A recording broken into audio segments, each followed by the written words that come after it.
coming to you live with all the sports action from around the UP. Welcome to Friday Night Frenzy.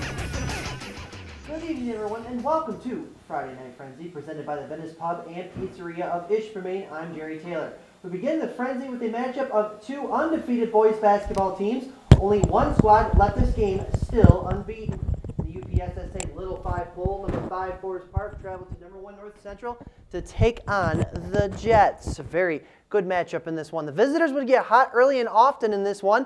Austin Snell dishes the rock to Raymond Tomasic, and he drains along two for the first bucket of the game. Trailing 6-0, the Jets would get on the scoreboard. Travis Vincent fights the rebound, and he gets the putback to go. Later in the first, Austin Snell, playing a little defense for Forest Park, picks the pocket of Tyler Paulfus, and Snell goes coast to coast for the lay-in, and Forest Park led by 10.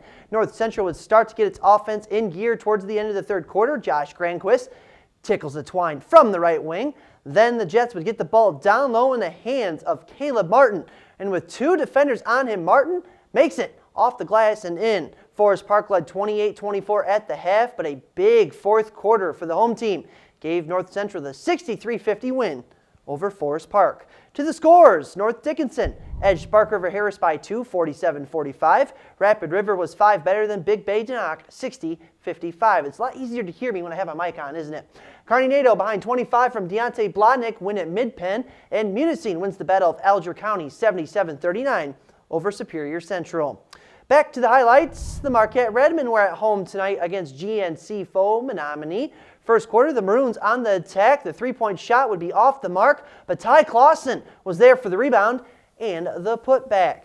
Back the other way for Marquette, Brad Brow to Larry Burnett for three. Bang, bang, bang. Larry knocks it down, 3-2 in favor of the Redmen. Play of the night, though, goes to Menominee's Devin Harris. Watch this. Shot here. Harris, 360 spin off the window and in. Get out of town. What a play there by Devin. That tied the game at 6. The game would not be tied for long, though. Brad Brow dials up the three ball and connects 9-6 Marquette. Menominee's Adam Nold would knock down the tray here for the Maroons. They were up 14-11, but Marquette would take over after the first and go on to win it 65-40 over Menominee. Back to the boards, Escanaba 20 better than Kingsford tonight, 60-40. Ishpeming rolls over Iron Mountain, 55-34. And Lance, behind a game-high 23 points from Jimmy Veeker, defeated Hancock 58-38. Let's go to West Ishpeming. Westwood High School to be exact. Emeralds, Patriots, game on. First quarter, the home team leading by 3 off a Luke Woods triple. Make it 6-0 off another Luke Woods triple. Then from just inside the three-point line, Luke Duquette. They have a lot of Lukes on the Westwood squad as Duquette hits the jumper from the near side. 8-0 Westwood. Timeout, Manistee.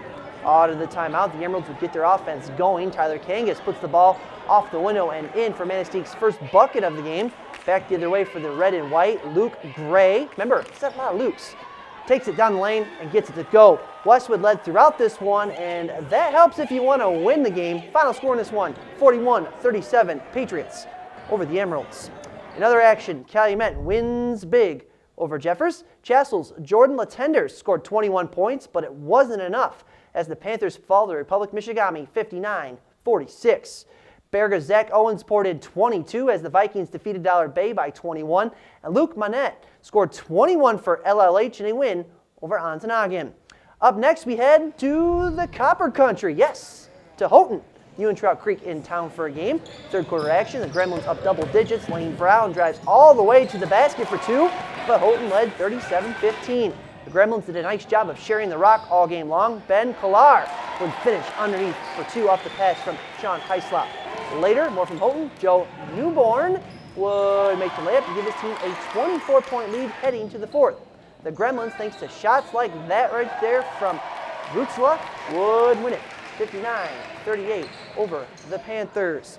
Well, it was a quiet night in girls hoops, but Stevenson's Tiffany Wagnering was not quiet at all. She had 27 for the Eagles and their win over Oneida Nation. They're not pictured on the screen. A couple more scores I can tell you what happened tonight. Ontonagon over Jeffers, 51-43, and it was Hancock 48, Lakeland and Hubble 24. We do have one girls basketball highlight for you. Brandon Sager and the Miners battled Norway at home. First quarter action, the Knights with the rock, Rachel Connery to Jordan Kramer, the ball in the low post. She fights through 2 defenders for the basket, 2-0 Norway. Later, Kramer picks off the Miners' pass, and she would take it herself. Good decision there, to the basket for 2. And right there, timeout, Negaunee. Sager's club seemed to respond after 30 seconds worth of instructions. Courtney Finola, the long 2, got it good. 6-4 still in favor of the Knights. The Miners would tie it at 6, then take the lead here. The ball ends up in the hands of Finola. She bounces it ahead on the money to Ashley Tresetter for 2. That made it 8-6 Miners. Finola would stay hot in the second quarter. She's not passing, she's shooting for 3, and it's good. Negaunee would win it 39-28 over Norway. Another mid-pen victory for the Miners. Another b-ball action. The Finlandia women won at Northland International tonight 77-61.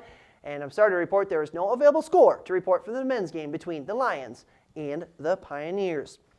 That's all for the first half of this edition of Friday Night Frenzy, but there's still plenty more to get to. Straight ahead, we stay indoors for a little college hockey action in Marquette between the Mavericks and the Wildcats. That's next on the Frenzy, right here on ABC 10. And welcome back to the Frenzy, once again presented by the Venice Pub and Pizzeria of Ishpeming. Well, after splitting their series last weekend at Alaska Anchorage against the Seawolves, the Northern Michigan University hockey team returned home tonight for a 2-game series against Minnesota State Mankato. Matthias Dahlstrom was between the pipes for NMU in this one. The Wildcats' best scoring chance in the first was Ryan Kesty breaking in on goal, but John Utsi would lift Kesty's stick and poke the puck away, no score after 1. To the second, the Mavericks with a couple of golden opportunities to put one home, but Dahlstrom and company would keep every mini-state shot in front of them, and the game remained scoreless. However, late in the second, the Mavs on a 5-on-3 power play, Dahlstrom would absolutely rob Zach Stepan on the doorstep, but John McKinnis was there for the rebound goal, 1-0 Mavericks. Under 30 seconds left in the second, NMU on a 4-on-3 power play, Mitch Jones teams up Stefan Vijay for the one-time goal, and there's no stopping that. A power play tally for Vij, his 12th goal of the season, tied the game at 1. And after I left, the pucks frequently found the back of the net. That always happens when I leave Northern after the end of 2. The Wildcats win it 5-2 over Minnesota State. Michigan Tech also won 5-2 tonight at Bowling Green, a big road win for the Huskies. David Johnstone scored twice, and Shane Hanna had 3 assists for Tech in the win. Phoenix Copley stopped 19 shots in goal for the Huskies. Alabama, Huntsville, and Alaska just dropped the puck at the top of the hour in Fairbanks. Another college hockey action, both Finlandia University teams dropped decisions to Lake Forest College and the Milwaukee School of Engineering. High school hockey, Jeffers 4, Lance 1, and despite 2 goals from Dallas McLaughlin, the Marquette Royals dropped a 5-4 road decision to the Worcester Oilers. We know that the Super Bowl is on Sunday. Let's break down the matchup for you. I promised you a pick on the Frenzy, and I'm going to deliver it right now.